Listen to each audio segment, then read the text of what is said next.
በህይወት የምትቆየው ለአንድ ዓመት ብቻ ነው ብትባል ምን ታደርጋለህ? እንግሊዛዊው አንቶኒ በ42 ዓመቱ በጭንቅላት ካንሰር ምክንያት በህይወት የሚቆየው ለአንድ ዓመት ብቻ እንደሆነ ዶክተሮች ይነግሩታል። በጊዜው በጣም ያዝናል። ይሁን እንጂ ሚስቴ ከሞትኩ በኋላ እንዳትቸገር በማለት በቀረችኝ ጊዜ ስራ መስራት አለብኝ፣ ለሚስቴም ጥሪት ማስቀመጥ አለብኝ ብሎ ወሰነ። አንቶኒዮ ፕሮፌሽናል ደራሲ አልነበረም፣ ነገር ግን በውስጡ የተዳፈነ የመጽሐፍ ችሎታ እንደነበረው ያውቅ ነበር። ወረቀቱን ከጽህፈት ማሽኑ ጋር ወዳጅቶ መጻፍ ጀመረ። በሚገርም ሁኔታ በቀረችው አንድ ዓመት ውስጥ 5 መጽሐፍትን አሰናድቶ ጨረሰ። ይህም ታዋቂው ደራሲ ኢን ፎስተር በህይወት ሙሉ ከጻፈው በላይ እሱ በአንድ ዓመት ውስጥ የጻፈው ይበልጥ ነበር። እንዲሁም ጄዲ ስቴሊንጀር የተባለው ደራሲ በህይወት ዘመኑ ከጻፈው መጽሐፍ በላይ በእጥፍ ጻፈ። በካንሰር ለመሞት 1 ዓመት ቀረ የተባለው አንቶኒ ይህን የ1 ዓመት ጊዜውን በለንደን ሆስፒታል ውስጥ አሳልፏል። ነገር ግን ከበርካታ የሴሬብራል ምርመራዎች በኋላ ምንም አይነት በሽታ ወይም እጢ አልተገኘበትም። በዚህ ጊዜ ነበር የሙሉ ጊዜ ጸሐፊ ለመሆን የወሰነው። በኖረበትም ቀሪ ዕድሜው በ76 ዓመቱ ይህችን ዓለም እስከተሰናበተበት ጊዜ ድረስ 70 መጽሐፍቶችን ለአንባቢዎች ያቀረበ።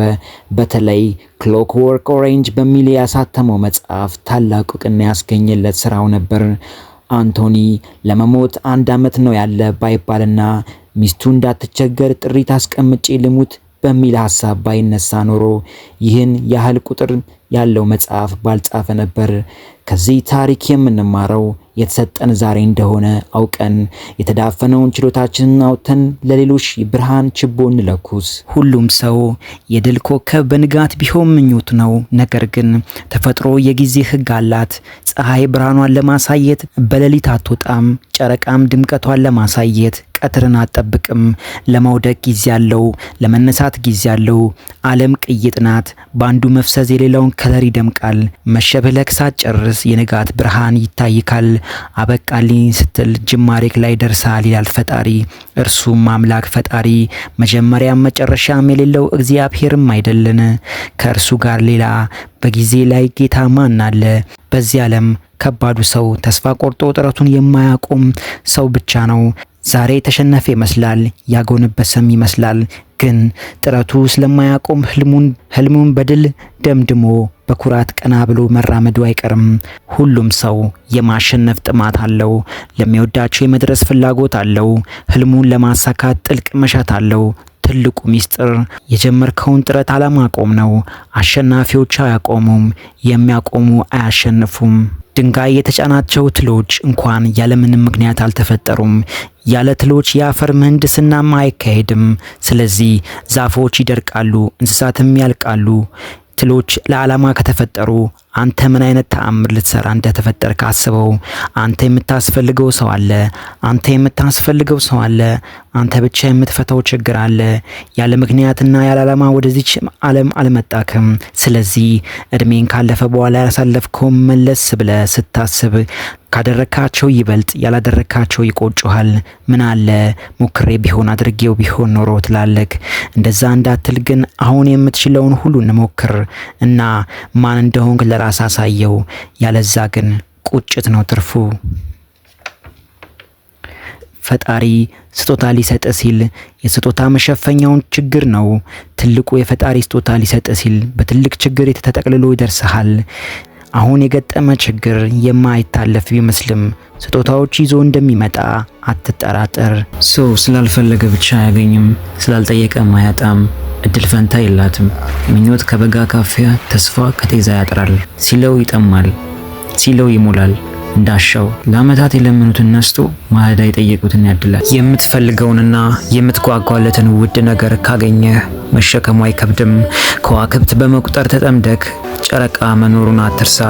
አስጨናቂዎቹን ነገሮች ብቻ ማየት አስጨናቂዎቹን ነገሮች እንደገና አቅም መስጠትና ሌላ አስጨናቂ ጉዞን መቀጠል ነው። በምድር ላይ ስንኖር ደስ የሚሉ ደግሞ ብዙ ነገሮች አሉ። አየር መተንፈስ በጣም በጣም በጣም ከባድ ስጦታ ነው። መተንፈስ ያቃተው ሰው ብቻ ነው የሚያውቀው። እስቲ በዙሪያችን ያሉትን ጥሩ ነገሮችን እንያቸው። በዚች ደቂቃ እኔና አንቺ በጥሩ አየር ቁጭ ብለን በጥሩ ሰላም ቁጭ ብለን እያወራን ነው።